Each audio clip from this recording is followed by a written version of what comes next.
Dengan menyebut nama Allah yang Maha Pengasih lagi Maha Penyayang. Orang-orang yang beriman kepada Al-Quran yang diturunkan kepadamu Muhammad dan kitab-kitab yang telah diturunkan sebelum engkau, dan mereka yakin akan adanya akhirat. Merekalah yang mendapat petunjuk dari Tuhannya, dan mereka itulah orang-orang yang beruntung. Assalamualaikum warahmatullahi wabarakatuh.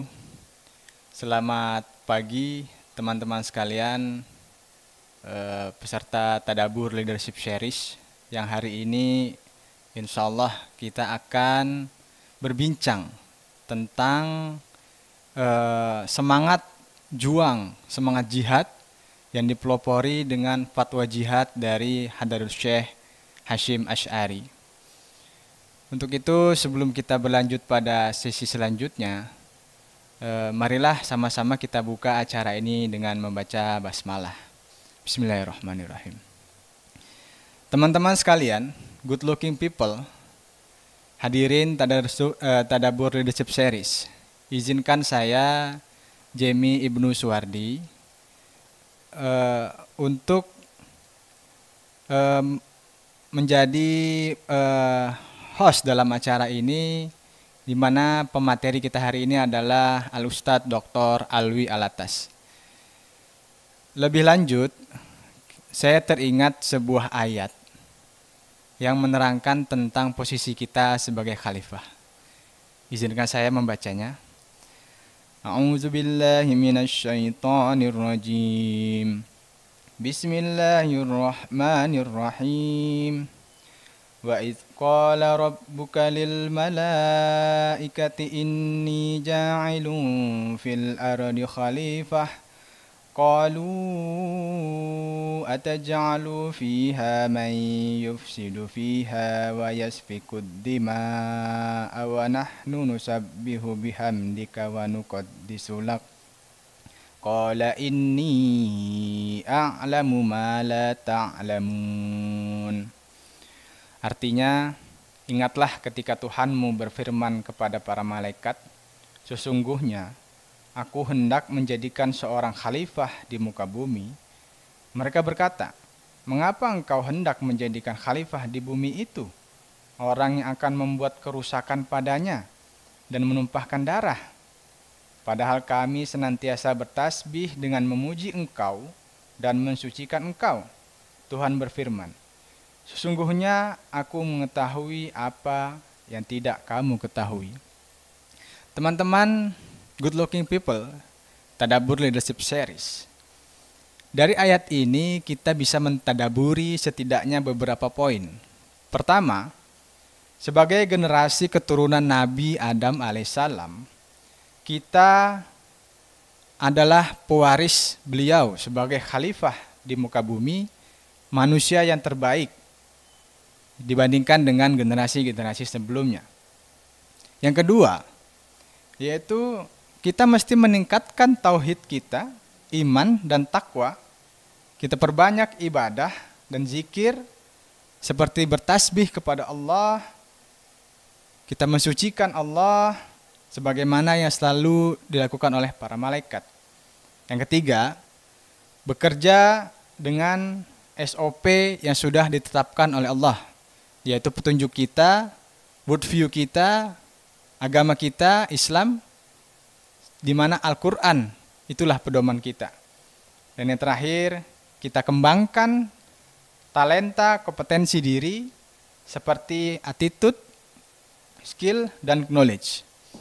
Nah, benang merahnya adalah ketika para pejuang dahulu dengan secara sadar mengetahui jati dirinya, maka dia bersemangat berjuang untuk mendapatkan ridha Allah.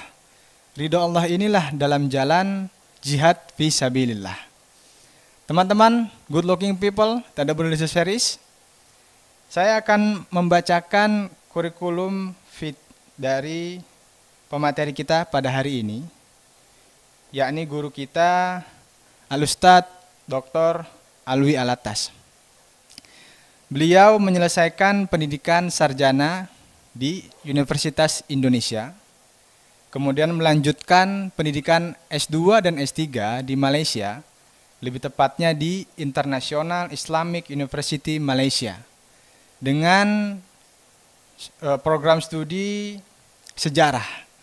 Jadi kita tidak salah meminta guru kita untuk menceritakan bagaimana perjuangan para pahlawan kita di tahun 1945 yang disebut oleh salah satu cendekiawan muslim Dr. Adian Husaini, di mana angkatan 45 adalah angkatan emas Republik Indonesia.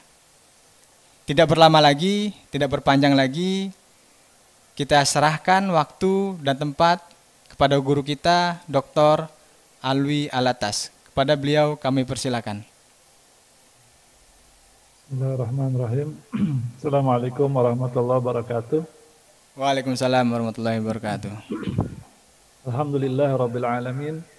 Wassalatu wassalamu ala asyrafil anbiya wal mursalin Sayyidina Muhammadin wa ala alihi wa sahbihi ajma'in.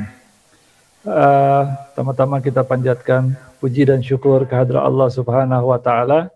Salam serta salawat semoga senantiasa tercurah ke atas junjungan kita Nabi besar Muhammad sallallahu alaihi wasallam beserta keluarga, para sahabat dan para pengikut beliau. Pertama-tama alhamdulillah ya, saya bersyukur pada kesempatan kali ini bisa sharing sedikit tentang sejarah yang memang sudah dekat ya waktunya. Sekarang tanggal berapa? 8 ya? 8. Tanggal 10 November Hari Pahlawan ya, dan tema kita pembahasan hari ini sangat berkaitan dengan Hari Pahlawan tersebut. Tapi sebelumnya saya mau tahu ini nanti sampai 11.30 dia nggak ada tanya jawab atau ada tanya jawab? Nggak ada ya? Nanti coba kita akomodir kalau ada pertanyaan di kolom komentar, kita akan sampaikan kepada Ustadz. Saya bicara sampai jam 11 atau? Ya bisa jam 11, bisa nanti kalau tidak bisa kita lanjutkan sampai 11.30. Ini bisa sharing slide atau nggak perlu? Bisa Ustadz, bisa. Bisa, baik, oke. Saya coba sharing slide ya.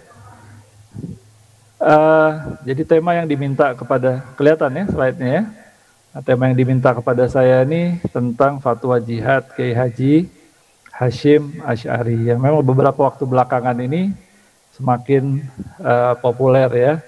Dan tanggal yang berkaitan juga dengan resolusi jihad yang dikeluarkan oleh para ulama se-Jawa dan se-Madura ya, itu kemudian jadi, kalau tidak salah jadi hari santri ya, dikenal sebagai hari santri. Nah jadi peristiwa ini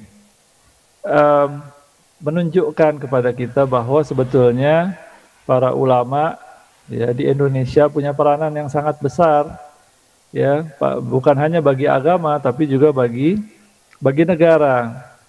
Tapi sayangnya kedudukan mereka ya, keutamaan mereka, peranan dan kontribusi mereka sering dilupakan, sering terlupakan.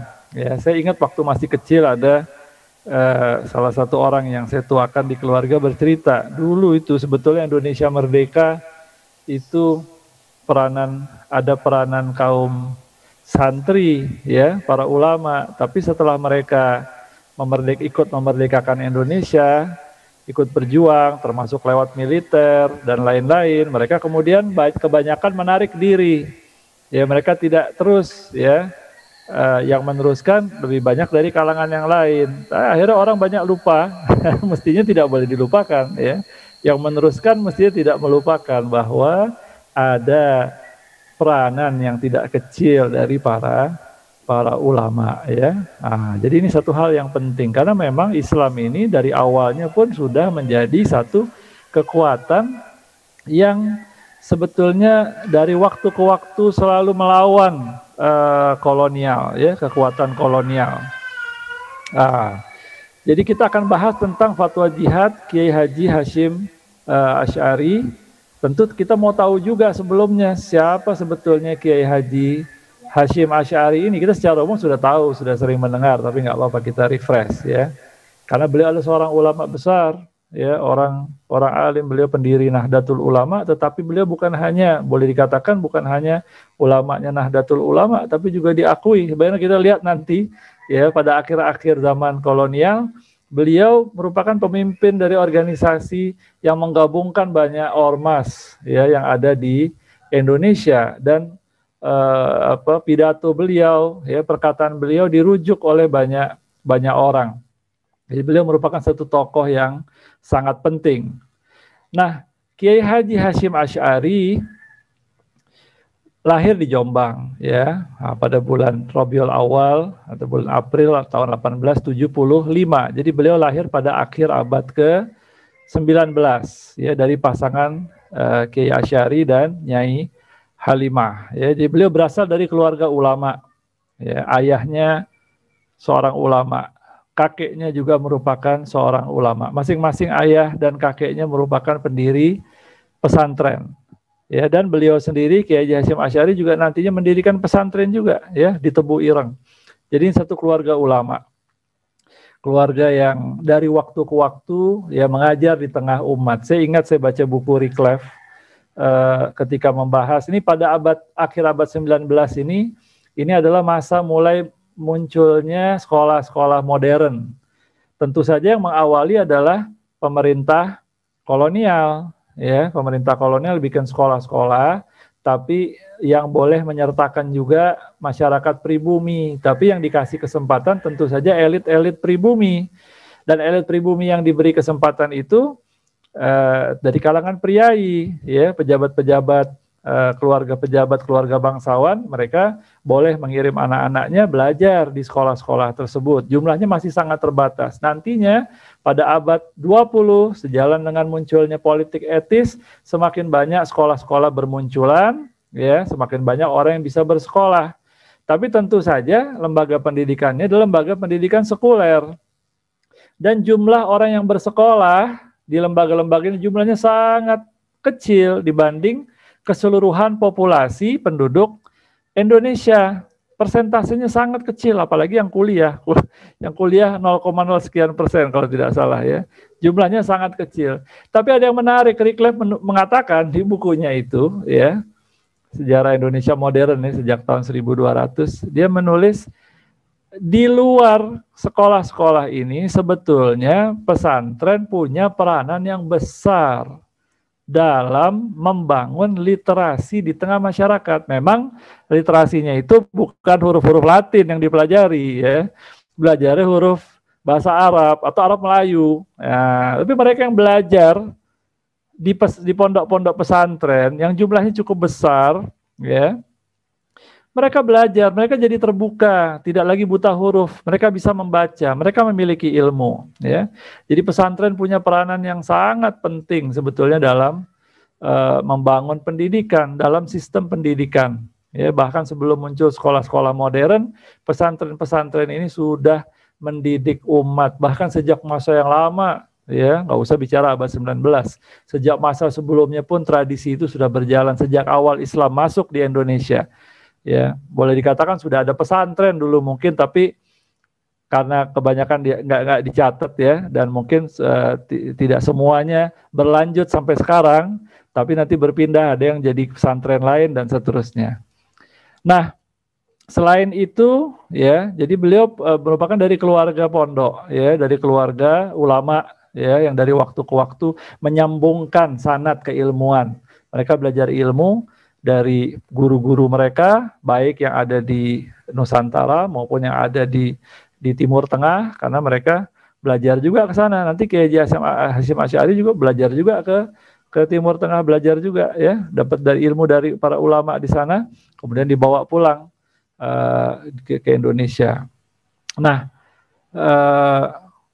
selain itu beliau juga merupakan seorang yang mempunyai nasab yang bagus ya, nasabnya terhubung ke Sultan Pajang ya, dan bahkan menurut sebagian buku disebutkan bersambung ke Timur Tengah juga ya. Nah, pada umur 13 tahun beliau sudah membantu ayahnya mengajar di pondok ya. 13 tahun kan umur yang masih muda. Tapi zaman dulu 13 tahun itu sudah matang di sebagian orang. Ya, bahkan waktu zaman kemerdekaan itu anak-anak yang masih yang di sekolah itu yang usianya masih mungkin usia SMP, celananya kalau kita bilang masih celana cingkrang, tapi cara berpikirnya sudah dewasa. Banyak tokoh-tokoh pergerakan itu dari muda-muda, dari umur belasan tahun atau 20-an awal sudah memikirkan urusan negara, ya bukan cuma urusan dirinya sendiri. Jadi sudah selesai dengan dirinya dan dia sudah mikirin masyarakat, ya. Nah, padahal umurnya masih belia, masih muda. Nah, kalau kita sekarang nih repot nih, banyak anak umur 20 tahun, ya udah mau kuliah masih dituntun sama ibunya daftar kuliah di perguruan tinggi, ya. Tidak ada kemandirian. Padahal harusnya umur-umur belasan awal itu sudah balik, umur 15 tahun itu sudah memiliki kedewasaan. Ini contohnya, ya, Kiai Haji Hasyim Asy'ari, umur 13 tahun, beliau belajar dari orang tuanya, nggak mungkin membantu mengajar kalau tidak memiliki ilmu, ya, tidak mungkin membantu mengajar kalau belum diberi ijazah oleh ayahnya, diberikan hak, udah cukup ilmunya untuk membantu mengajar. Padahal beliau ketika itu merasa belum sepenuhnya selesai proses belajarnya, sudah selesai satu tahap, yang ilmu yang ada itu sudah bisa untuk dibagi, ya, di-sharing kepada para ilmuwan lain, ya, para santri yang lain, tetapi maaf sebentar.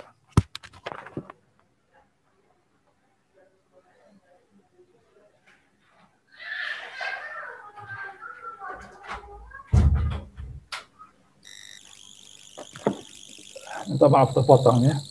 Nah, tetapi beliau sudah bisa menyampaikan kepada para santri, ya.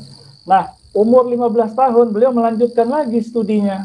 Nah, disambung lagi, ya, studinya, menuntut ilmu ke pesantren-pesantren yang ada di Jawa Timur. Beliau keliling, ya. Bukan berarti sudah bisa ngajar, sudah bisa bantu orang tuanya, terus ilmu sudah cukup, ya. Karena sudah alim, sudah bisa mengajar. Santri-santri lain belajar sama saya. Udah gak perlu nuntut ilmu lagi, tidak, ya. Ini kalau adabnya para ulama, akhlaknya para ulama, menuntut ilmu itu terus, ya.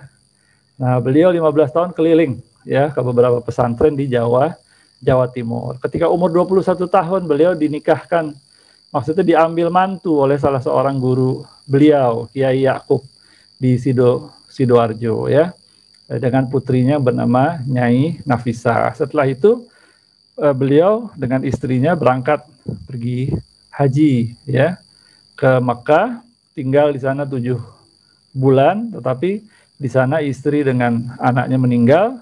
Setelah itu beliau pulang. Nanti beberapa waktu kemudian beliau menikah kembali, ya, dengan Nyai Khadijah pada tahun 1892. Nah, setelah itu beliau berangkat lagi, ya, berangkat lagi ke Timur Tengah, ke Tanah Suci. Selama 7 tahun beliau belajar. Kali ini beliau lebih panjang waktunya di sana untuk menuntut ilmu, ya. Nah, walaupun sudah banyak berguru kepada para ulama, ketika di Indonesia beliau datang dari satu pesantren ke pesantren yang lain.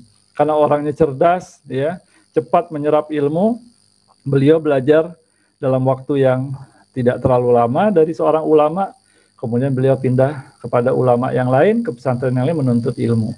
Tapi itu pun beliau merasa masih belum cukup, berangkat lagi, ya, ke Timur Tengah, dan di sana beliau belajar kepada para ulama. Ketika itu di Jazirah Arab, di Mekah, ya, dan sekitarnya ada ulama, bukan hanya ulama-ulama orang-orang Arab saja, ada juga ulama-ulama dari Nusantara yang menetap di sana, tinggal di sana, mengajar di sana.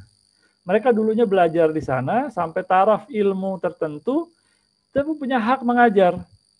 Dan mereka menjadi ulama-ulama besar di sana. Di antara Kiai Haji Saleh Darat, ya, dari Semarang, Kiai Haji Ahmad Khatib Minangkabawi, ya, Kiai Haji Mahfuz Tarmisi, terutama Syekh Ahmad Khatib Minangkabawi yang saya cukup banyak membaca, itu guru di sana, ya, mengajar di sana, punya kedudukan, banyak ulama, banyak murid-murid datang, terutama murid-murid dari Jawa, ya, murid-murid dari Jawa. Murid dari Jawa ini, maksudnya Jawa tidak hanya berarti harus Pulau Jawa, tetapi pada masa itu sebutan Jawa itu atau Jawi itu mengacu umum untuk wilayah Nusantara, ya, bisa disebut Melayu juga, dunia Melayu, dunia Jawa juga, ya. Nah, jadi banyak ulama-ulama besar dari kalangan kita, ya, orang Melayu jadi ulama di Timur Tengah dan mengajar di sana, ya. Jadi Syekh Kiai Haji Hashim Asy'ari, Muhammad Hashim Asy'ari belajar pada ulama-ulama ini sebagaimana juga belajar kepada para ulama-ulama yang lain, ya. Nah, beliau punya guru-guru yang sama juga dengan Kiai Haji Ahmad Dahlan, ya, termasuk mereka murid kepada Syekh Ahmad Khatib Minangkabawi, ya, dan beberapa ulama yang lain. Nah, pada akhir penghujung abad ke-19 pada tahun 1899 beliau kembali ke tanah air dan nantinya beliau akan memulai membangun pondok. Beliau ngajar dulu di pondok kakeknya kalau tidak salah, ya. Terus nggak berapa lama pada tahun yang sama masih beliau beli sebidang tanah, ya, di kawasan Tebu Ireng dan memulai pondok beliau, ya, di kawasan pondok di daerah Pondok Ireng. Nah, pada masa ini akhir abad 19 dan juga awal abad 20 juga boleh dikatakan merupakan masa sedang berkembangnya ide-ide baru. Ya, dikenal di bahasa Inggris disebut Islamic Reformism, ya, gerakan Islah wa Tajdid, ya, dipelopori oleh Syekh Muhammad Abduh, ya, Jamaluddin Al-Afghani, ya, Syekh Rashid Ridho, ya, dipelopori oleh para tokoh ini dan juga banyak lagi yang lain-lainnya, ya, tentu bukan hanya itu saja, tapi ini diantara yang paling menonjol. Pemikiran mereka kemudian tersebar di kalangan banyak ulama, ya. Ada ulama-ulama termasuk Syekh Ahmad Khatib Minangkabawi pun sedikit banyak menerima pengaruh, ya, dari ide-ide yang baru ini, walaupun mungkin tidak sepenuhnya juga, tidak semuanya juga diterima oleh beliau, ya.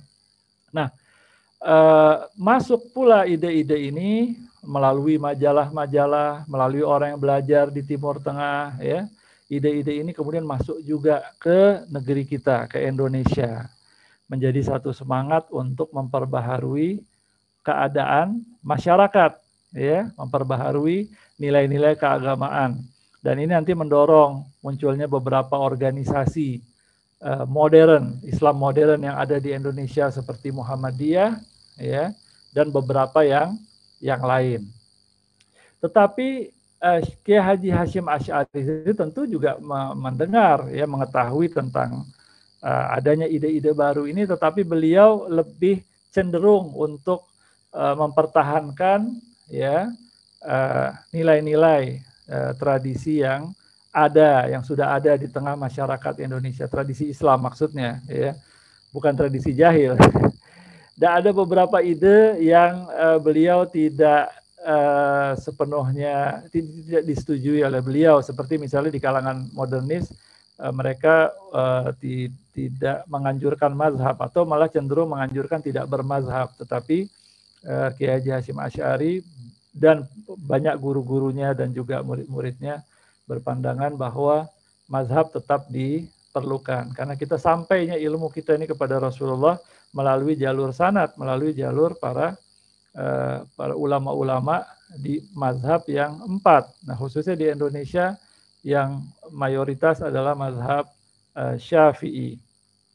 Makanya di kemudian hari para ulama-ulama yang muncul dari pesantren-pesantren yang ada di Jawa, yang ada di Indonesia, mereka di belakang hari akhirnya memutuskan untuk mendirikan organisasi Nahdlatul Ulama, ya, pada tahun 1926 nantinya. Walaupun mendirikan organisasi Nahdlatul Ulama berdirinya belakangan tahun 1926, lebih belakangan daripada banyak organisasi yang lainnya yang kebanyakan organisasi Islam modern seperti Muhammadiyah, Persis, Sarekat Islam dan lain-lain, tetapi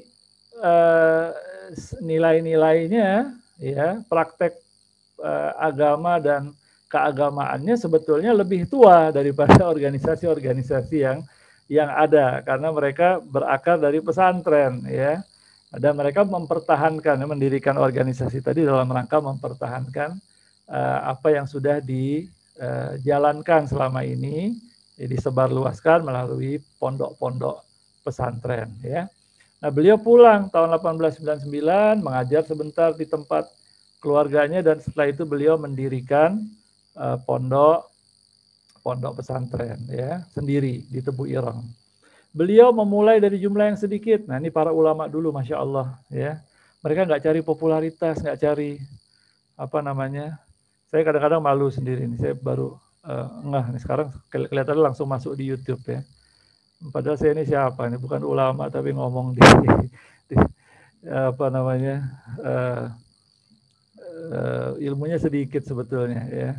Tapi lihat para ulama dulu, mereka menuntut ilmu tempat yang jauh dari ulama-ulama besar, ya, punya sanad keilmuan yang bagus. Udah pergi ke tempat yang di pelosok, buka pondok di tempat yang pelosok, ya. Muridnya sedikit, bisa dihitung dengan jari di awal. Nggak apa-apa, diterima sama beliau, ya, 8 orang. Nggak pakai publikasi, saya ini baru pulang, diumumin ke orang-orang, nggak ada. Tapi orang datang sendiri, lama-lama orang tahu sendiri. Ya, beliaunya nggak nyari, nggak ngumumin, pakai iklan, apalagi pakai manajer gitu, ya, seperti artis misalnya di manajer nyebarin. Ya, ini ada ulama baru pulang, ayo datang, nggak ada, ya. Tapi orang tahu sendiri, orang datang dari 8 orang bertambah, makin lama muridnya semakin banyak, ya. Bahkan semakin dikenal kealiman beliau, kedalaman ilmu beliau, ya. Sampai pada masa-masa yang belakangan pondoknya semakin besar, dan yang belajar tentu ada santri yang reguler yang belajar, selain itu pun ada juga pengajian yang dihadiri oleh orang-orang secara umum. Bahkan nantinya ikut belajar kepada beliau bukan hanya para santri biasa, tapi juga para ulama pun ikut belajar juga, ya. Bahkan yang tadinya ada di antara guru beliau, Kiai Haji Khalil Bangkalan, kemudian di kemudian hari setelah beliau sudah berada di Tebu Ireng, Kiai Haji Khalil datang berguru, belajar kembali kepada Kiai Haji Hasyim Asy'ari karena penghormatan terhadap ilmu, pencapaian ilmu yang ada pada Kiai Haji Hasyim Asy'ari. Coba, masya Allah, ya, para ulama dulu, ya. Mereka nggak ada tuh, oh ini kan junior saya, ya, di bawah saya. Walaupun beliau lebih senior, dulunya adalah guru, tetapi ketika ada ilmu yang bisa didapat, dipelajari, maka beliau tidak segan-segan datang duduk belajar. Dan banyak orang-orang yang termasuk santri beliau yang kemudian di kemudian hari dikenal, muncul menjadi ulama-ulama besar, kiai-kiai haji besar yang memiliki pesantren-pesantren, ya, yang punya pengaruh yang sangat luas, termasuk Kiai Haji Abdul Wahab Hasbullah, ya, Kiai Haji As'ad Syamsul Arifin, ya, Kiai Haji Bisri Syansuri. Ini ulama-ulama besar, masya Allah, ya, termasuk tokoh-tokoh besar yang ada di kalangan Nahdlatul Ulama. Bukan hanya di Nahdlatul Ulama, tapi juga sebetulnya ulama-ulamanya Nusantara, ya. Mereka punya sumbangan yang sangat penting, sangat besar kepada masyarakat. Saya kira saya perlu cerita ini sebelum cerita resolusi jihad. Karena kita paham nanti jadi bahwa sambutan masyarakat, semangat masyarakat untuk mau bangkit, membela agama, membela negara, sampai merelakan nyawa mereka, punya akar yang besar di tengah masyarakat kita, yang akarnya ini dipupuk oleh para ulama-ulama, ya, oleh para ulama. Tentu bukan hanya Nahdlatul Ulama yang punya peranan besar, yang lain-lainnya pun mereka punya peranan yang besar juga, ya.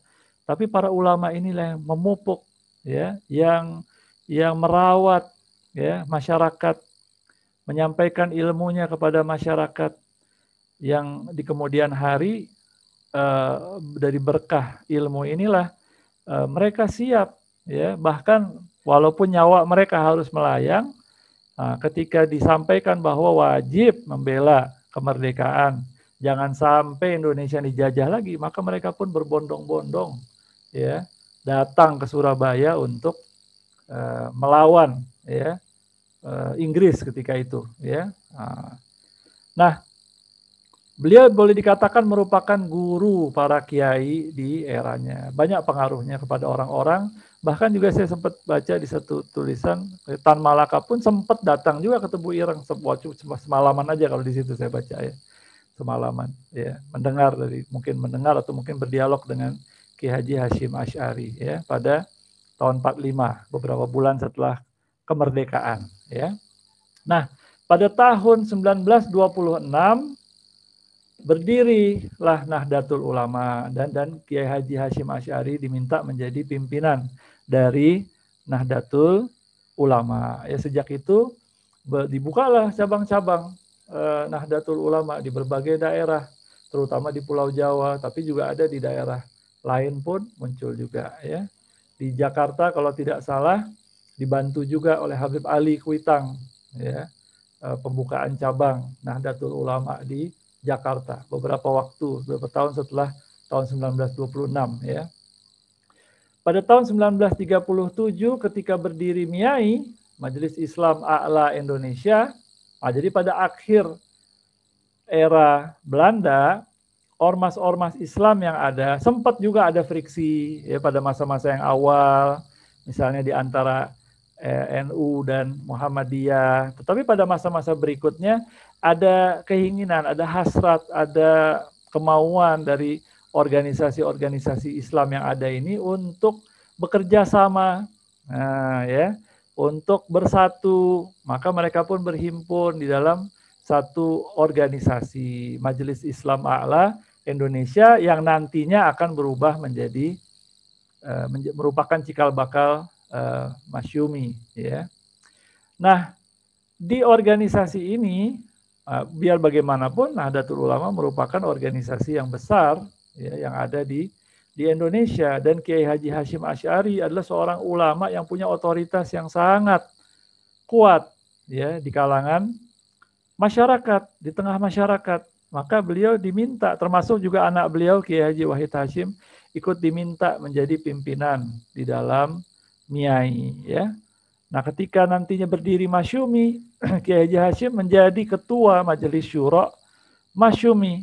Nah, jadi beliau orang yang diterima bukan hanya di kalangan Muslim, kalau kita suka sebut Muslim tradisional ya, misalnya ya, kalangan Nahdlatul Ulama, bukan. Tapi di kalangan ulama yang lain, di kalangan organisasi-organisasi secara umum diterima juga. Nah, beliau diminta menjadi ketua Majelis Syuro Masyumi ya. Nah, ini lihat kedudukan. Kalau kita lihat beliau ini merupakan contoh ya, contoh ulama ya, Masya Allah ya. Punya keilmuan yang mendalam, sampai ulama datang mau belajar ya. Banyak murid-muridnya jadi ulama besar. Ini kan jarang kita ketemu, maksudnya bukan orang sembarangan ya, bukan orang biasa ya. Nah,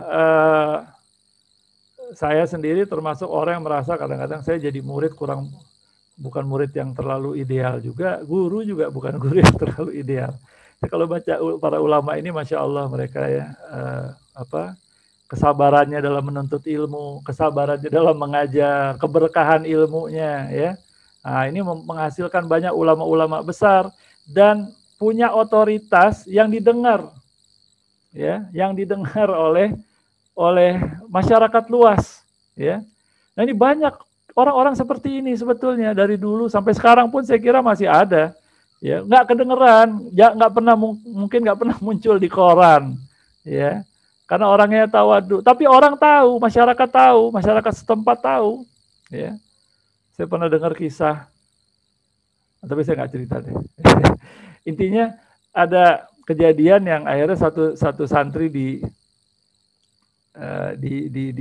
ditahan, tapi karena khilaf dan lain-lain, akhirnya kiai minta supaya itu jangan ditahan, selesaikan baik-baik saja. Tapi tetap mau ditahan juga. Akhirnya kata ya sudah, nanti saya akan berkunjung ke sana ya, kunjungin santri saya ke sana 2 minggu lagi. Terus diumumkan di pondoknya pada hari Jumat, nanti Jumat yang akan datang kiai akan berkunjung. Kiainya masih muda padahal akan berkunjung ke penjara ya. Minggu depannya Jumat, hari ini kiai akan berkunjung ke penjara. 1 juta orang ikut berkunjung ke penjara. Ya, kiai cuma bilang begitu, cuma diumumkan begitu saja ya. Kiai akan berkunjung ke penjara. 1 juta orang katanya ya. Ratusan ribu orang ikut berkunjung, penuh. Polisi akhirnya dilepas. Ya, santri tadi bukan berarti tidak mau melanggar hukum, tapi ada perbedaan pandangan di situ. Tapi di sini saya coba mau menunjukkan bahwa mereka ini orang-orang yang punya otoritas yang besar di tengah masyarakat, walaupun kadang-kadang nggak kedengeran di kota, ya. Nah, Kiai Haji Hasyim Asy'ari ini orang yang juga punya otoritas yang sangat besar. Jadi kalangan ulama, di tengah ormas-ormas yang ada di tengah masyarakat. Makanya nantinya ketika beliau mengeluarkan fatwa jihad, pengaruhnya tidak kecil, ya, di tengah masyarakat, tidak kecil, ya. Pada saat Jepang masuk ke Indonesia, Kiai Haji Hasyim Asy'ari sempat dipenjara selama 4 bulan karena menolak seikere. Seikere ini perintah untuk Jepang punya kebiasaan setiap pagi, ya, orang-orang disuruh seperti ruku, menunduknya dalam ke arah timur sebagai penghormatan kepada Kaisar Jepang. Tentu saja para ulama nggak mau, ya, termasuk Kiai Haji Hasyim Asy'ari nggak mau, ditahan. Awalnya ditahan oleh Jepang, ya. Katanya kabarnya juga sempat disiksa juga, sempat dipukul jari-jarinya, tangannya. Nah, tapi pada beberapa bulan kemudian, atas desakan para ulama mendesak, ya, mewakili masyarakat. Akhirnya didengar juga oleh Jepang. Akhirnya dibebaskanlah Kiai Haji Hasyim Asy'ari. Dan malah setelah itu dihargai oleh Jepang karena tahu ini pemimpin di tengah masyarakat, ya, didengar suaranya oleh masyarakat. Maka setelah itu pun Jepang pun menghargai, ya, kedudukan beliau, ya, dan memberikan tempat yang terhormat, ya, kepada Kiai Haji Hasyim Asy'ari. Bahkan diberikan beberapa kali dalam kesempatan untuk memegang posisi tertentu, ya. Di antaranya menjadi syumubu, ya, bertanggung jawab atas urusan keagamaan, ya. Ketika pemerintah Jepang membentuk PETA, PETA ini ada organisasi militer, ya, pembela tanah air. Kiai Haji Hasyim Asy'ari juga mengusulkan untuk pembentukan laskar santri. Nah, di PETA sendiri juga ada kiai yang terlibat, ada kalangan santri yang terlibat, tapi beliau juga mengusulkan supaya ada laskar-laskar, ya, yang khusus, ya, dari kalangan santri. Akhirnya terbentuklah Hizbullah. Ya, kalau zaman sekarang nama Hizbullah serem, Hizbullah, Partai Allah, ya kan? Ini ekstremis ini, ya. Akhirnya dibilang sebagai ekstremis, ya, fundamentalis. Tapi ini usul Kiai Haji Hasyim Asy'ari, ya, dibentuk organisasi laskar Islam, ya. Nah, mereka nggak berontak kepada pemerintah, tapi ketika nanti Indonesia merdeka, mereka termasuk menjadi tulang punggung masyarakat, ya, dan pemerintah ikut berperang bahu-membahu bersama TNI. Nanti juga akan melebur ke dalam TNI dalam membela tanah air, ya, dari ancaman penjajahan kembali oleh pemerintah Belanda yang dibantu oleh Inggris.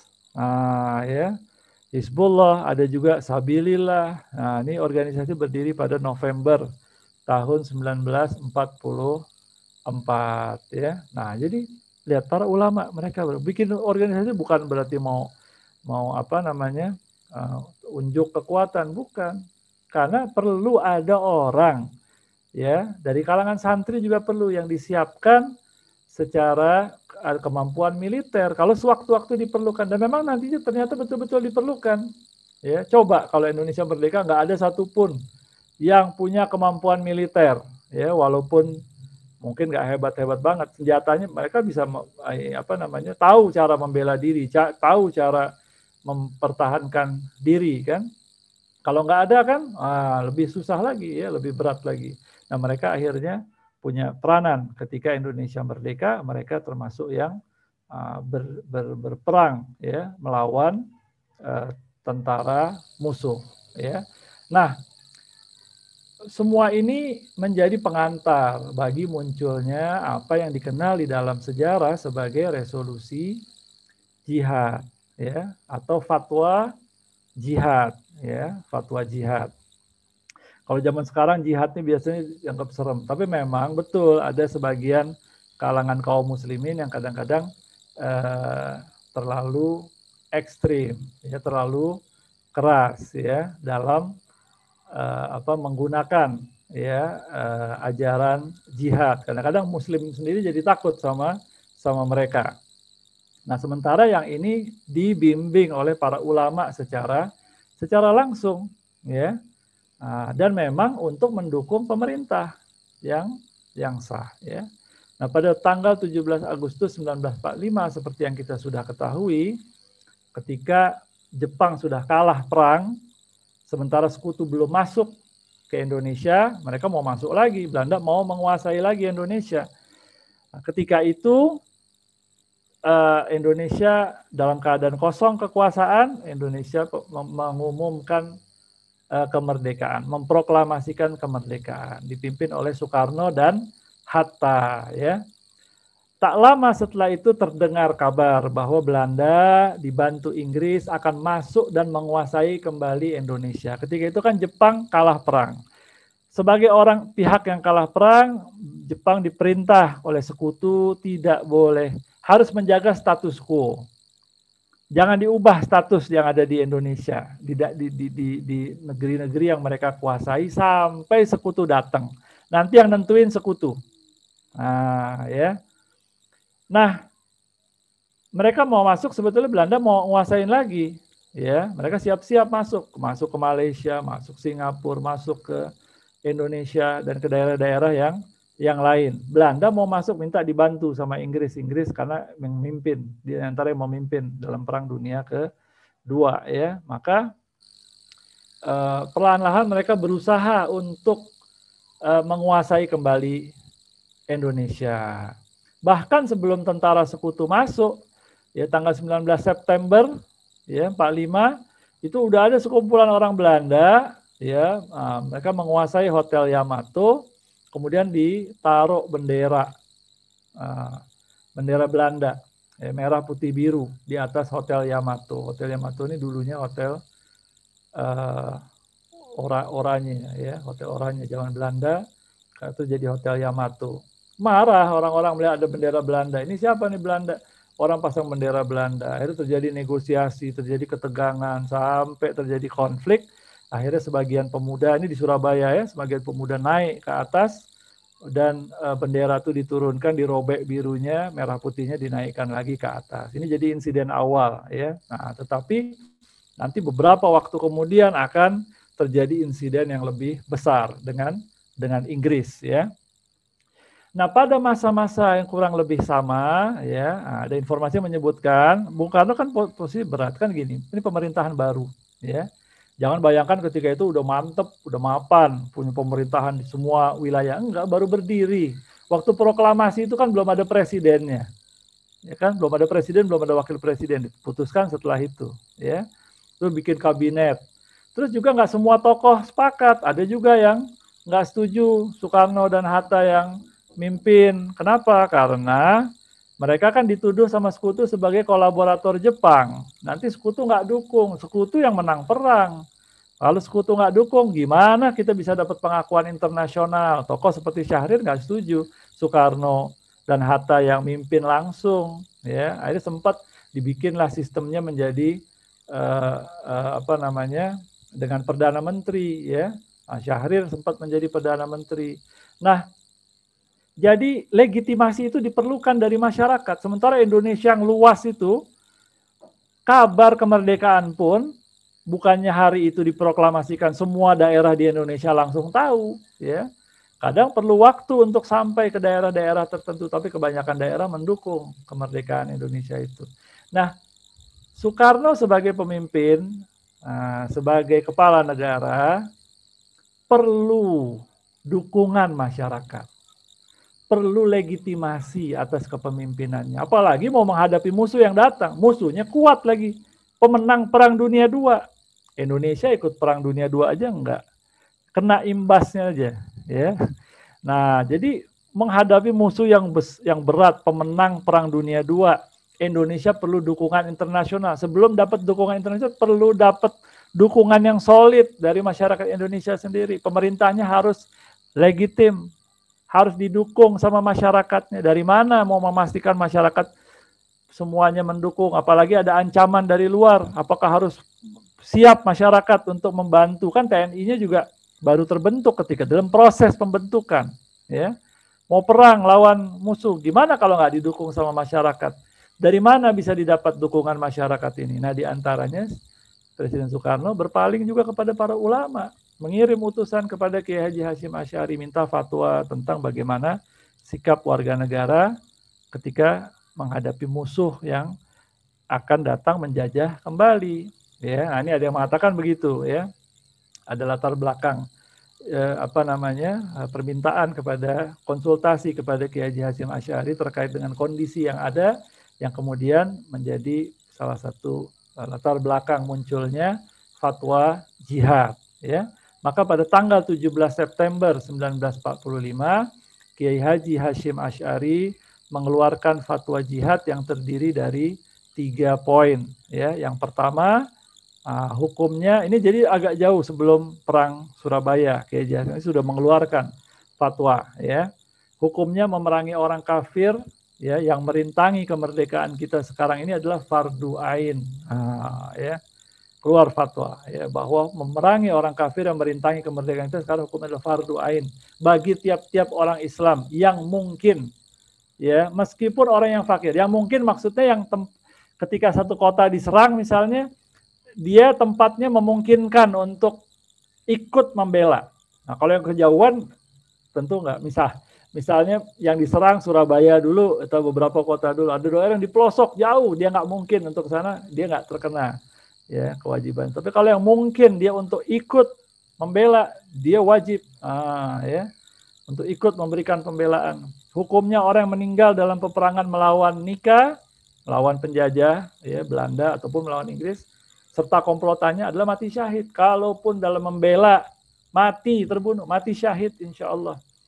Ya, bukannya Kiai Haji Hasyim Asy'ari ngarang-ngarang, bukan. Ini memang ada dasarnya, ya. Yang penting niatnya betul-betul karena Allah. Yang ketiga, hukumnya orang yang memecah persatuan. Coba, jadi fatwanya itu mencakup, ya. Bukan hanya bercerita tentang orang wajib untuk membela, tapi udah terfikir juga, ini dalam kondisi kayak begini mesti ada pengkhianat. Selalunya ada pengkhianat. Orang-orang yang berpihak sama penjajah, ya. Gimana sikap terhadap orang seperti ini? Hukum orang yang memecah persatuan kita sekarang ini wajib dibunuh, ya. Ini berarti di pihak musuh, ya. Berarti dia di pihak musuh, ya. Nah, kemudian setelah munculnya resolusi jihad dari Kiai Haji Hasyim Asy'ari ini, beberapa waktu kemudian pada bulan berikutnya para ulama NU se-Jawa dan Madura berkumpul, ya, pada tanggal 21 dan 22 Oktober 1945 berkumpul di kantor PBNU di Surabaya. Untuk apa? Kalau tadi kan dari pribadi Kiai Haji Hasyim Asy'ari, sekarang diperkuat lagi oleh para ulama, semua mendukung, ya. Para ulama mendukung, mereka mengukuhkan fatwa jihad tadi. Dan juga mereka mengeluarkan resolusi. Ada juga resolusi khusus yang ditujukan kepada pemerintah RI. Nah, untuk mendorong pemerintah RI, memantapkan pemerintah RI untuk tidak ragu-ragu dalam berjuang sungguh-sungguh melawan penjajah. Ya. Nah, dalam kesempatan itu Kiai Haji Hasyim Asy'ari berpidato, ya. Sesungguhnya ini diantara kata-kata beliau, ya, sesungguhnya pendirian umat adalah bulat untuk mempertahankan kemerdekaan, ya, dan membela kedaulatannya dengan segala kekuatan dan kesanggupan yang ada pada mereka, ya, tidak akan surut seujung rambut pun, ya. Ini pidato di antara pidato beliau di forum itu, ya. Barang siapa memihak kepada kaum penjajah dan condong kepada mereka, maka berarti Mereka memecah kebulatan umat dan mengacaukan barisannya. Maka barang siapa yang memecah pendirian umat yang sudah bulat, ya, pancung leher mereka dengan pedang, siapapun orangnya, ya, karena akan menimbulkan kekacauan dan bisa menyebabkan Indonesia kembali dijajah oleh Belanda, ya. Ini sudah merdeka, harus dipertahankan, ya, nggak boleh disia-siakan, ya, kemerdekaan yang ada tadi. Nah, ini resolusi tersebut beberapa hari kemudian muncul, ya, di beberapa surat kabar. Nah, tapi yang dimunculkan yang ditujukan kepada pemerintah kelihatannya, ya, bagian resolusi yang ditujukan kepada pemerintah RI. Sementara yang bagian fatwa jihadnya tersebar dari mulut ke mulut. Nah, ya. Nah, ini di antara resolusinya kalau kita lihat tuh apa disebutkan, ya, rapat besar wakil-wakil daerah ekonomi Perhimpunan Nahdlatul Ulama di Jawa Madura tanggal 21 22, ya. Mendengar, menimbang, mengingat, memutuskan. Pada bagian memutuskan itu kan disebutkan, ya. Nah, di antaranya supaya pemerintah melanjutkan, ya, perjuangan bersifat sabilillah. Jadi ini penyampaiannya kepada pemerintah, terutama memohon yang nomor satu, ya, memohon dengan sangat kepada pemerintah RI supaya menentukan suatu sikap dan tindakan yang nyata, ya, serta sepadan terhadap setiap usaha yang akan membahayakan kemerdekaan agama dan negara Indonesia. Jadi jangan ragu-ragu kalau yang membahayakan RI, ya, ada upaya penjajah harus dilawan, ya, supaya pemerintah melanjutkan perjuangan bersifat sabilillah di jalan Allah, ya, untuk tegaknya negara Republik Indonesia merdeka dan agama Islam, ya. Jadi nggak betul kalau dianggap seolah-olah umat Islam ini mau berontak dari waktu ke waktu. Mungkin ada di dalam waktu-waktu tertentu, tapi jangan dilupakan peranan para ulama besar. Mereka ikut memberikan kontribusi dalam penegakan, ya, dalam pencapaian kemerdekaan, dalam mempertahankan kemerdekaan, ya. Dan ini dimuat di antara 25 Oktober, Kedaulatan Rakyat 26 Oktober, Berita Indonesia 27 Oktober, ya.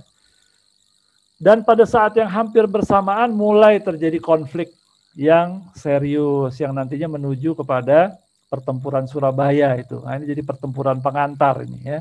Jadi pada tanggal 24 Oktober tentara sekutu di bawah pimpinan Brigjen Malabi tiba di Surabaya. Pada hari berikutnya sudah mulai menguasai beberapa titik yang dianggap penting dan bikin pos pertahanan di situ. Orang jelas curiga, ya, para milisi masyarakat, ini apa ini? Ngomong apa ini, terjadi negosiasi, ya, dan akhirnya pada tanggal 28 karena kehilangan kepercayaan, orang sudah curiga ini mesti mau menguasai. Pada tanggal 28 Oktober rakyat Surabaya akhirnya menyerang pasukan Inggris. Karena banyak nih pasukan yang nyerang, pasukan Inggris dipimpin Malabi ini di Surabaya sadar ini nggak mungkin menang ini, ya, karena belum semua kekuatan Inggris datang. Jadi dikirim surat berita ke Jakarta minta tolong supaya diintervensi. Maka yang di Jakarta komunikasi sama Soekarno supaya minta Soekarno ikut intervensi. Itu Bung Karno didatangkan sama beberapa tokoh Indonesia datang ke Surabaya tanggal 29 sampai 30, negosiasi dengan Inggris, diminta disepakati beberapa poin. Karena masyarakat marah, diantaranya disebarin informasi barang siapa yang kelihatan bawa senjata boleh ditembak.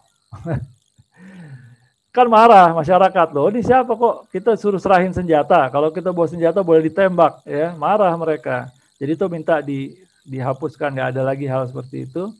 Tercapai kesepakatan, Soekarno langsung balik sama tokoh-tokoh nasional balik ke Jakarta, dan hasil kesepakatan ini segera disebarkan di beberapa titik yang masih terjadi pertempuran. Tapi di salah satu titik yang sedang panas, belum tersosialisasi dengan baik, ada ketegangan di situ, akhirnya Brigjen Malabi yang ada di situ jadi korban, terbunuh. Matinya Malabi ini menimbulkan kemarahan Inggris, ya. Inggris marah. Inggris kemudian mengeluarkan ultimatum, ya. Siapa yang bunuh Malabi harus diserahkan. Jadi masyarakat harus menyerahkan senjata mereka paling lambat 9 November. Kalau enggak, tanggal 10-nya dari pagi akan dibombardir Surabaya. Teganglah keadaan, ya, keadaan tegang.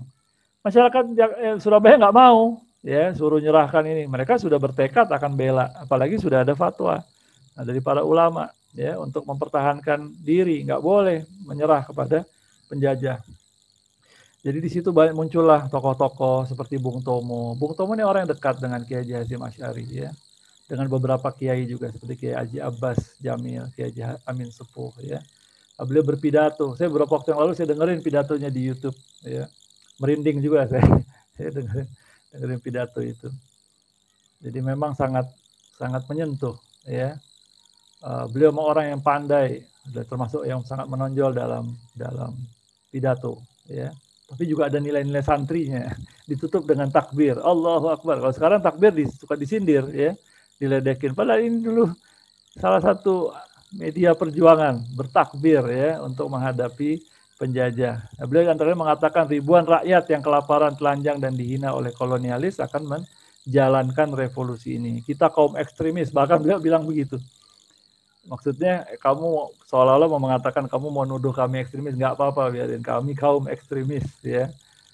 Maksudnya ekstrim dalam membela, ya, kemerdekaan. Kita yang memberontak dengan penuh semangat revolusi bersama dengan rakyat Indonesia yang pernah ditindas oleh penjajah, lebih senang melihat Indonesia banjir darah, ya, dan tenggelam ke dasar samudra daripada dijajah sekali lagi, ya. Tuhan akan melindungi kita. Allahu Akbar, Allahu Akbar, Allahu Akbar. Merdeka atau mati, kalau tidak salah ditutupnya begitu, ya. Nah, bahkan pada tanggal, ya, ada informasi juga menyebutkan pada tanggal 9 November sore Kiai Haji Hasyim Asy'ari ditanya tentang apa yang sedang berkembang. Beliau kembali menegaskan fatwanya bahwa wajib jihad bagi kaum muslimin untuk mempertahankan tanah airnya. Wajib terutama bagi mereka yang berada dalam radius 94 km dari tempat datangnya penjajah itu, ya. Maka rakyat pun menyambut seruan itu dengan apa namanya, dengan penuh semangat, ya. Mereka pun akhirnya berbondong-bondong, ya, bergerak ke Surabaya. Bukan hanya ada di Surabaya, yang dari luar Surabaya pun datang juga bergerak ke Surabaya, ya, untuk mempertahankan kota itu dari penjajah, ya, dari Inggris dan dari Belanda. Kenapa mereka datang? Ya, mereka nggak datang, ntar habis itu Inggris bakal datang juga ke daerah mereka, ya. Jadi karena munculnya dari Surabaya, mereka datang juga ikut membela Surabaya. Ada salah satu ulama, ya, Kiai Haji Masyhudi dari Kota Madiun bercerita, karena beliau termasuk pelaku sejarah, ya. Beliau bercerita setelah mendengar seruan dari Kiai Haji Hasyim Asy'ari, kami beserta para santri dan kiai lain segera mempersiapkan diri. Nah, kita lihat tuh pengaruh kiai, ya, pengaruh ulama. Dengar seruan dari Kiai Haji Hasyim Asy'ari, bergerak semangat. Nah, ya, semangat mereka. Bahkan mungkin lebih semangat dibanding dengerin tokoh nasional misalnya. Sebagian orang mendengarkan kiai, apa yang disebutkan oleh kiai, mereka lebih menyambut, ya. Nah, apapun yang ada kita bawa, ya, karena jarang yang punya senjata api, maka banyak yang bawa pedang, tombak, keris, ya, bahkan ada juga yang bawa bambu. Ini apa yang ada dibawa, senjata yang bisa jadi senjata dibawa, ya. Semua bersemangat menyongsong jihad di Surabaya, ya. Jadi jangan, negara kita ini Masya Allah, negara yang berkah, ya, diproklamasikan di bulan Ramadan, Masya Allah, ya. Banyak ulama-ulama, orang-orang, tokoh-tokoh muslim yang ikut berperan di situ.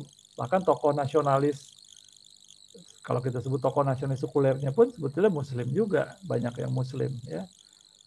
Kemudian dipertahankan oleh peranan santri, ulama begitu besar, ya. Jangan terus dimusuhin Islamnya, jangan, ya. Mestinya dirangkul, diajak kerjasama yang baik-baik, ya, didengar pendapatnya, ya. Jangan malah dikecilkan, dimarginalkan, ya. Nah, dulu dengan jihad, nah, ya, kalaupun sekarang mungkin ada yang mungkin yang tidak mempergunakan itu dengan tepat, ya, tapi jangan dimusuhi, ya, jihadnya itu. Karena dulu dengan jihad diantaranya mempertahankan Indonesia. Nah, mereka semua bersemangat menyongsong jihad di Surabaya, ya. Kami semua berbondong-bondong menuju stasiun Madiun. Nah, ingin berangkat naik kereta api. Tapi nggak muat, banyak yang mau berangkat, ya. Nggak semua kebagian. Ada yang naik truk. Karena jumlahnya nggak cukup, banyak yang nggak keangkut kereta, nggak keangkut truk.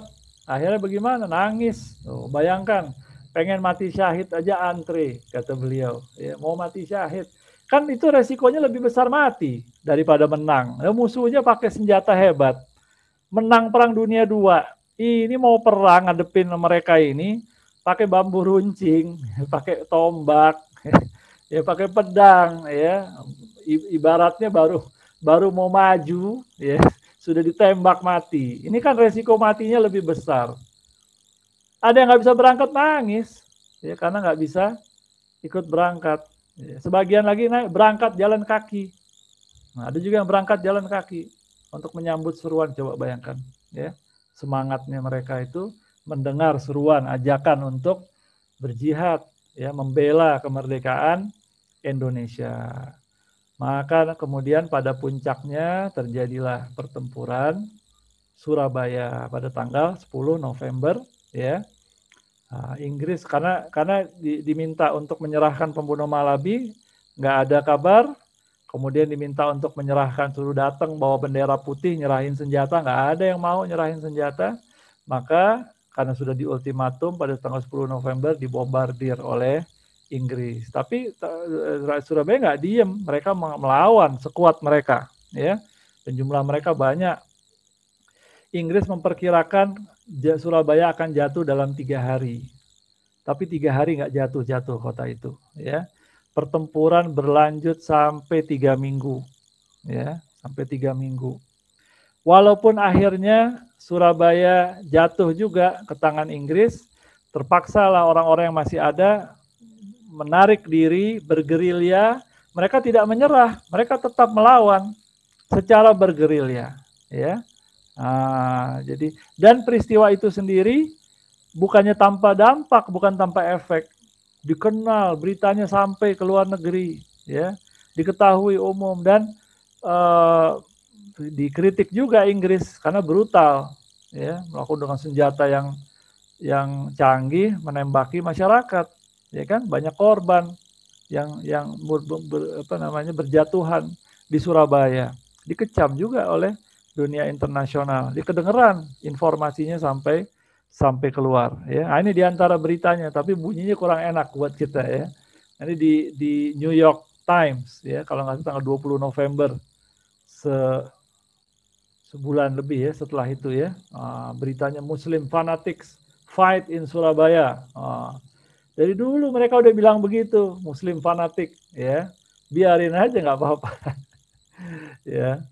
Muslim fanatik berperang di Surabaya, ya, para pemimpin keagamaan, ya, memimpin, ya, menghadapi tank. Jadi apa namanya?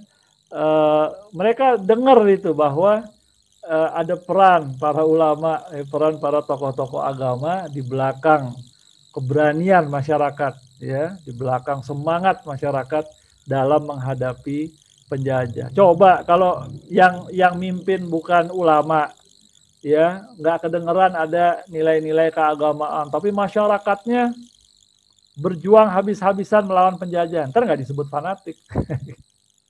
Mentang-mentang ada unsur keagamaan terus dibilang fanatik, radikal lah, ya, dan seterusnya, fundamentalis lah, ya, muncul istilah macam-macam, ya. Nah, tapi kalau nggak dengan nilai keagamaan, dengan apa lagi masyarakat semangat, ya kan, untuk membela tanah airnya dari ancaman penjajah. Ya karena memang nilai-nilai itulah yang ada di tengah masyarakat di Jawa Timur maupun di tempat-tempat yang lain, ya. Nah, maka mereka pun bersemangat. Kan di situ ditulis tuh, as fighting broke out again in Batavia. Ini juga merembet juga ke daerah lain termasuk Batavia. Netherlands authorities feared a large scale offensive by Indonesian extremists. Ya. Belanda khawatir akan meluasnya serangan ofensif dari para ekstremis Indonesia. Mereka enak aja nyebut ya ekstremis. Mereka nggak ekstrim.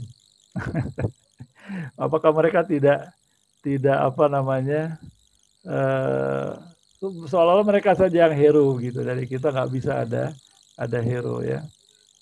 Saya jadi ingat ada kadang sering muncul pertanyaan sejarah ya, dikatakan bahwa apa namanya Islam ini tersebar dengan jihad, dengan pedang ya. Dan orang-orang barat tuh melihat perang itu sebagai hal yang mereka tidak suka dengan perang ya. Sementara Islam ini seolah-olah tersebarnya selalu dengan perang, dengan kekerasan. Terus saya tanya balik ya, memangnya semua perang itu selalu ada orang Islamnya ya? Banyak perang-perang besar, perang dunia II, orang Islam nggak terlibat ya. Banyak perang-perang lain yang nggak ada orang Islamnya di situ. Terus yang perang di situ siapa? Makhluk luar angkasa kah? Atau orang Barat yang perang? Mereka ngomong begitu seolah-olah mereka nggak suka perang. Emang mereka nggak pernah perang? Perangnya mereka lebih banyak dari kita. Tapi giliran orang Islam terlibat peperangan, ya, terus dituduh ekstrim, dituduh macam-macam. Padahal mereka membela tanah airnya, ya, dari ancaman penjajahan, ya. Nah, sebentar lagi saya akhiri, nanti kita bisa diskusi ya. Pada Kiai Haji Hasyim Asy'ari sendiri wafat tidak lama setelah itu, ya. Itu ketika di Surabaya para ulama ikut turun, ya. Kiai Haji Hasyim Asy'ari sendiri saya tidak pasti beliau ikut terjun langsung atau tidak. Mungkin beliau terjun langsung juga, wallahu a'lam bishawab. Tetapi yang pasti pada tahun 1947, pertengahan 1947 beliau meninggal, ya. Memang sudah usia beliau juga. Dan beliau meninggal beberapa hari setelah mendengar kabar jatuhnya basis pertahanan yang dipimpin oleh Bung Tomo di Malang. Ketika itu kan mundur pasukan sebagian mundur bertahan di Malang, tapi pada tanggal 23 Juli 1947 pertahanan yang di Malang ini juga jatuh ya ke tangan sekutu ya, maka para gerilyawan pun mundur lagi ke daerah yang lain, bergerilya mereka. Nah, kabarnya kedengeran sama Kiai Haji Hasyim Asy'ari. Nah, beliau kemudian mungkin ini ikut mempengaruhi juga, karena beliau juga mungkin sudah umur juga. Beliau sakit ya setelah itu, dan nggak lama kemudian beliau meninggal ya, karena ada hubungan dekat juga beliau dengan Bung Tomo. Bahkan saya sempat mendengar ceramahnya Gus Baha ya, cerita bahwa sempat Bung Tomo konsultasi dengan Kiai Haji Hasyim Asy'ari mau melancarkan serangan pada tanggal 7 ya, November ya, sebelum selesainya ultimatum ini berarti ya Inggris ya. Tapi kata Kiai Haji Hasyim Asy'ari jangan, biar tanggal 10 saja.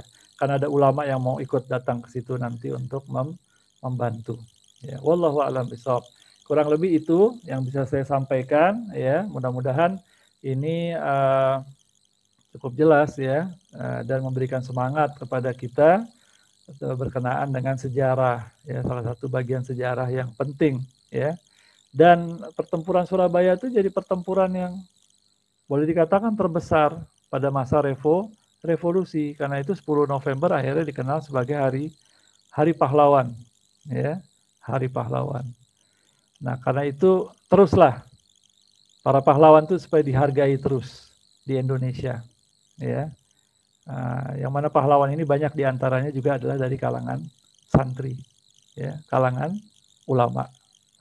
Supaya ini mereka terus diapresiasi, didengarkan, ya, dan dirangkul, diajak bekerja sama untuk membangun Republik Indonesia. Saya kira begitu, lebih kurang saya mohon maaf.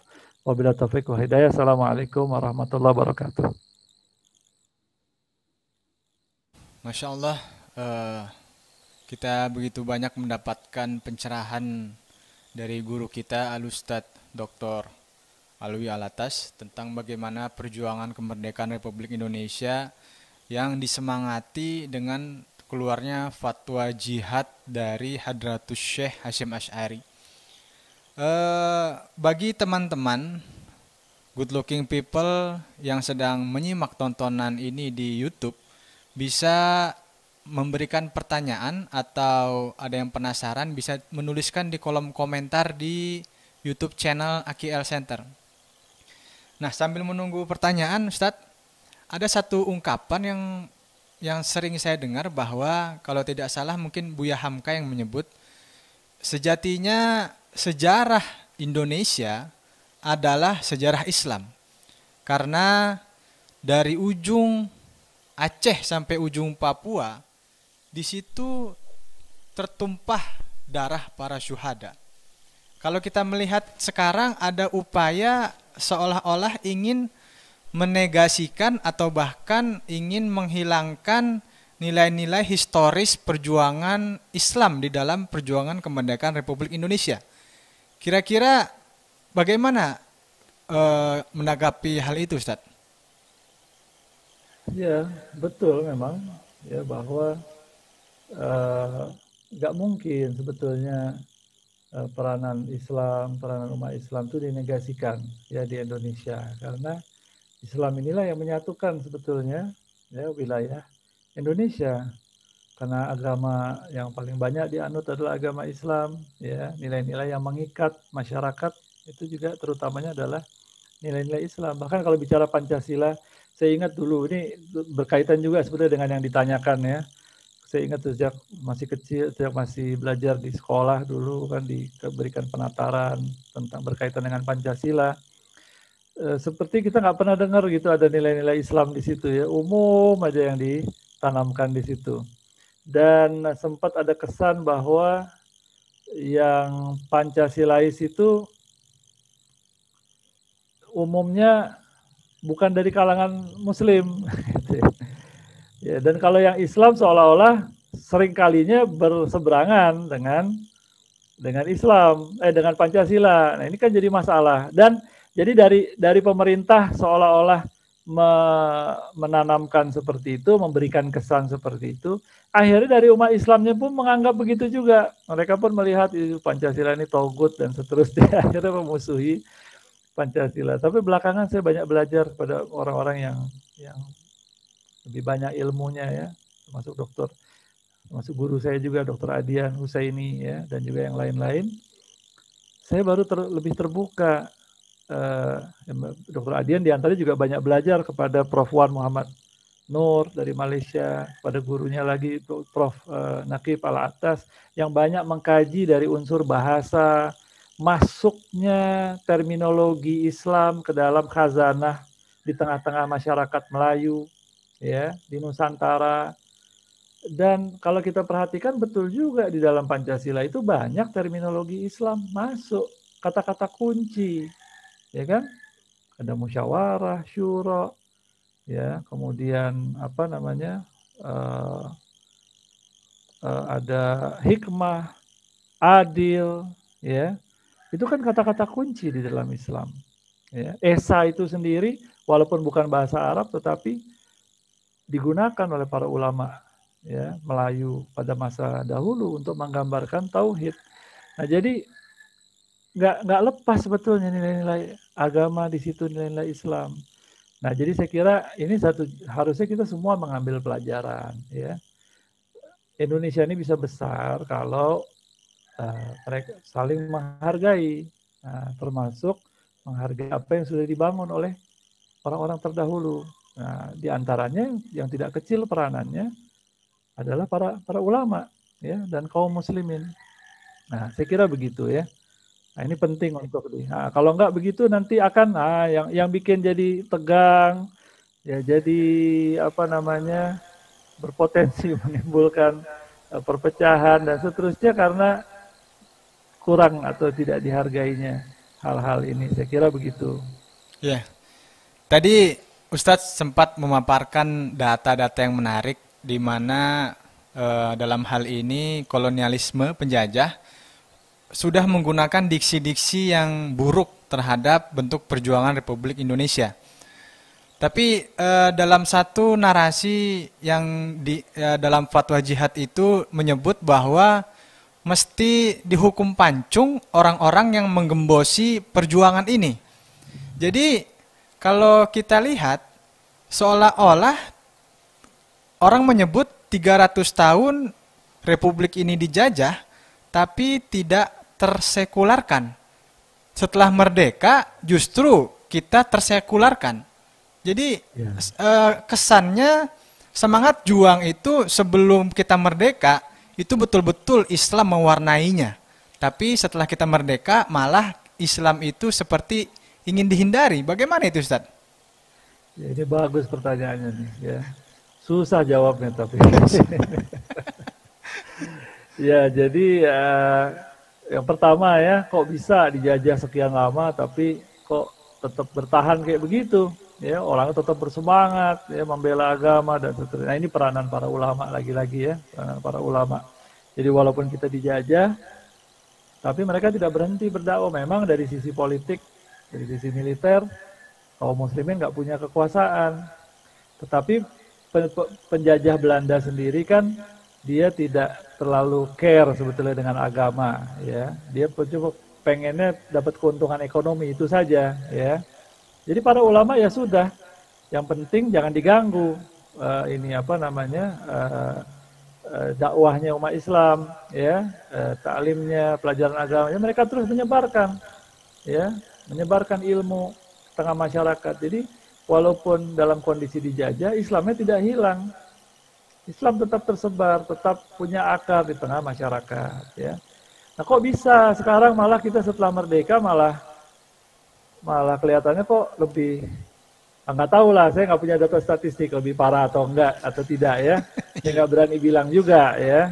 Tapi memang ada yang mengatakan, ya dulu itu penjajah paling jauh sampai di depan rumah kita aja kalau lewat. Kalau sekarang penjajahnya masuk dalam rumah kita dengan TV, dengan handphone. Maksudnya nilai-nilai asing itu masuk.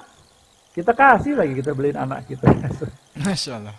Ya kan, kita tidak arahkan. Maksudnya ada nilai-nilai value yang sebetulnya bisa bernilai menjajah kita, menjajah pikiran kita, membuat kita menjadi orang yang lain. Nah, makanya ada jadi aneh sekarang, ada orang yang dengan sesuatu yang berbau Arab misalnya jadi anti banget ya. Tapi sama yang berbau barat diam aja, kan aneh gitu kan. Kalau misalnya memang mau betul-betul gitu kan, mau yang ke Indonesiaan aja semuanya mesti ditolak, baru adil. Adil tanda maksudnya paling tidak dia konsisten ya, paling tidak konsisten. Tapi ini kan tidak. Kenapa? Karena sudah tertanam tuh yang barat itu sudah masuk seolah-olah itu nggak apa-apa. Ya karena sudah nonton lewat TV ya, lewat film-film dan seterusnya. Nah ini bisa menjadi penjajahan budaya, ya kan? Tanpa penjajahnya tinggal di sini, ya, atau secara langsung mengontrol kita. Jadi tantangan kita memang besar, ya, di zaman sekarang ini, di zaman modern, mungkin lebih besar dibanding masa-masa sebelumnya. Karena itu kita pun harus menjawab tantangan-tantangan yang ada itu. Ya kalau dulu mungkin dengan jihad. ketika sudah diproklamasikan kemerdekaan ya kan, atau pada waktu tertentu dilawan penjajah tadi karena kezaliman mereka. Kalau sekarang kan nggak perlu mungkin dengan itu, tapi kita jaga dengan pendidikan. Saya baru dengar seorang ya, Habib Ali Al-Jufri ya, merespon tentang kaitan yang terjadi di Perancis, penghinaan terhadap Nabi ya. Beliau mengatakan, mengutip dari guru beliau juga, bahwa kita lawan mereka dengan menganggap mereka nggak ada. Maksudnya kita betul-betul dengan kesungguhan, kita jangan pakai udah yang dari mereka, jangan diambil. Jangan lihat tuh, nonton TV lah, lihat film. Kita kadang-kadang marah-marah, tapi anak kita kasih nonton film mereka. Jadi nggak optimal ya, cuman waktu-waktu tertentu. Kalau kita sungguh-sungguh berusaha mengikuti Nabi dengan seluruh kesungguhan ya, nanti umat ini akan menjadi umat yang kuat suatu saat nanti. Nah ini saya kira memang tantangan kita ini besar pada masa sekarang ini. Mudah-mudahan kita tidak tergila zaman maksudnya kalah oleh zaman ya, itu bisa menjawab tantangan tersebut insya Allah. Iya Ustaz. Sepertinya teman-teman yang penasaran dengan materi kita hari ini bisa mengajukan pertanyaan di kolom komentar karena waktu kita terbatas. Jadi bagi teman-teman yang betul-betul penasaran bagaimana dengan fatwa jihad Hadrat Syekh Hasyim Asy'ari ini, bisa segera mengetik di kolom komentar.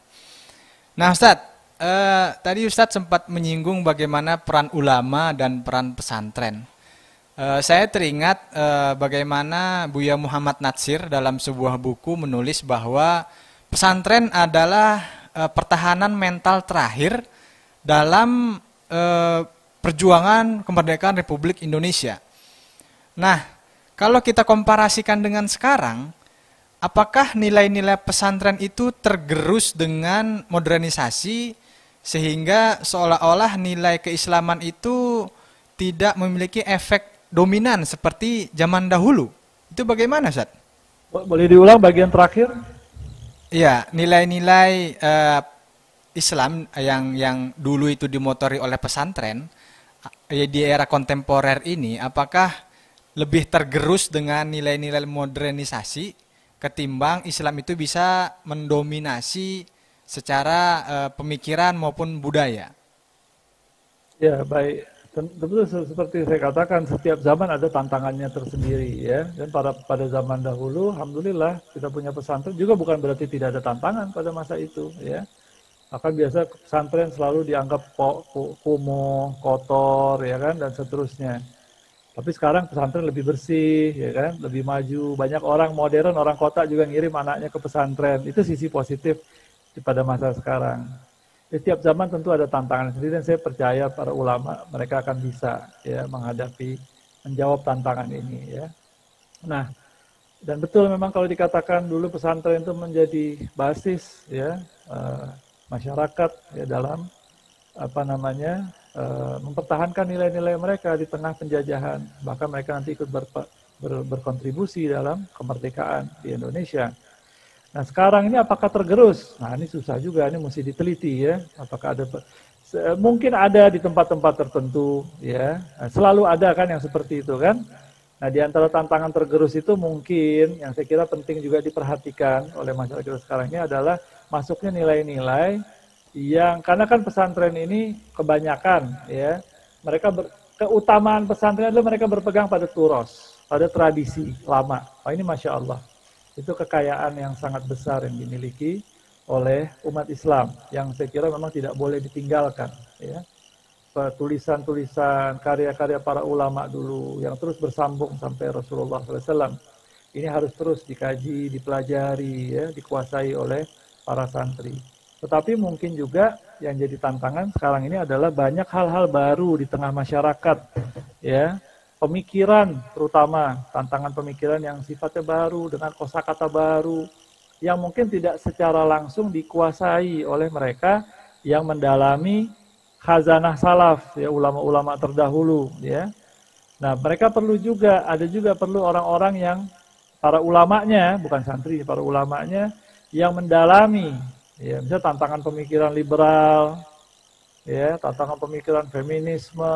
Sekarang luar biasa di Indonesia tantangannya ya. Nah, dan ada juga saya dengar kiai tertentu yang mendukung ya paham-paham yang sebetulnya sejauh yang saya pahami tidak sejalan dengan ajaran Islam ya, seperti feminisme dan seterusnya. Nah, perlu ada yang mendalami dan bisa menjawab ya. Nah, ini tantangan pemikiran yang ada, kemudian digali dari khazanah tradisi kaum muslimin dan diberikan jawaban bagaimana sudut pandang Islam dalam melihat hal itu. Dan sudah ada sebetulnya yang mulai menjawab ya. Nah, jadi memang ada tantangan terjadinya tergerus mulai sebagian, ya. Tapi saya kira bukan berarti sebagian besar mengalami masalah ini ya. Insya Allah kita sama-sama doakan ya pesantren maupun lembaga-lembaga pendidikan Islam secara umum pada masa sekarang ini akan mampu ya menjawab tantangan yang ada di masa sekarang ini, karena mereka lah yang memelihara tradisi keilmuan. Nah, insya Allah dengan tradisi keilmuan yang mereka jaga itu, insya Allah juga mudah-mudahan akan menjaga mereka, ya, menjaga umat secara umum, begitu. Baik Ustadz, kita masih punya waktu 2 menit terakhir. Mungkin kita minta terakhir closing statement dari Ustadz pesan-pesan kepada kami generasi milenial yang menurut sebagian orang menyebut kita ini buta literasi atau malas membaca. Jadi bagaimana kita generasi milenial ini sadar dengan kekayaan dan kehebatan sejarah perjuangan Republik Indonesia, Ustaz? Baik, ini bagus nih. Karena saya juga dulu pernah muda kan. Saya masih muda insya Allah. Insya Allah. Dan saya ingat kalangan anak muda ini Masya Allah. Karena mereka anak-anak muda yang pikirannya masih fresh, tenaganya masih kuat, penuh semangat ya. Biasanya kalau yang tersentuh dengan Islam mereka punya ruhul jihad yang tinggi. Ya, semangat jihadnya biasanya tinggi. Nah, nasihat saya buat saya pribadi dan kita semua anak-anak muda, generasi muda, kita imbangi ya, ini penting sekali ya, imbangi semangat ini, semangat perjuangan ini dengan ilmu. Ya, jangan sampai ilmu dikecilkan atau bukan dikecilkan, mungkin kurang diperhatikan atau udah punya ilmu sedikit sudah merasa cukup ya, jangan. Kita ingat nih dalam yang kita kaji hari ini kan peranan Kiai Haji Hasyim Asy'ari. Ya, resolusi jihad itu keluarnya dari ulama. Ya. Dan beliau mengeluarkan resolusi jihad itu bukan asal mengeluarkan, ngeluarin dengan ilmu, dengan otoritas keilmuan beliau dan pengaruhnya kepada masyarakat sangat. Beliau tahu kapan ngeluarin fatwa jihad. Ya kan? Jadi kita perlu berguru kepada mereka, kepada para ulama ya, hargai ilmu. Bagaimana menghargai ilmu? Ya, belajar di internet? Tidak, tentu datang kepada ahli ilmu. Datang kepada kalau kita ada kesempatan kepada para ulama, kita datang. Jangan hanya belajar kepada ulama yang populer misalnya. Bukan berarti nggak boleh, ya. Kalau ada ulama yang populer, videonya sering muncul di YouTube misalnya. Kalau memang ulama yang lurus kita ikut. Tapi banyak juga ulama yang mungkin nggak pernah muncul di YouTube. Bukan berarti nggak punya ilmu, ilmunya luas. Jadi jangan lihat ukuran dari popularitas, tapi ya dari ilmu yang dimiliki. Ya. Jadi saya kira begitu ya, semangat menuntut ilmu sehingga nanti perjuangannya itu akan jadi memiliki buah yang lebih baik. Nah, saya kira itu saja pesan saya. Baik Ustaz, jazakallah khair, barakallah fiik atas ilmunya, pencerahannya hari ini. Bagaimana good looking people, teman-teman yang hadir di acara Tadabbur Leadership Series, kita menjadi mengerti bahwa sejatinya peran ulama Islam jika tidak hadir pada saat itu, mungkin sejarah akan berkata lain. Mungkin kita kembali dijajah oleh Belanda ataupun oleh Inggris. Dari itu, pada hari ini kita cukupkan. Mudah-mudahan kita bisa bertemu lagi pada pertemuan Tadabbur Leadership Series yang akan datang. Mohon maaf atas segala kekurangan. Billahi taufiq wal hidayah. Wassalamualaikum warahmatullahi wabarakatuh.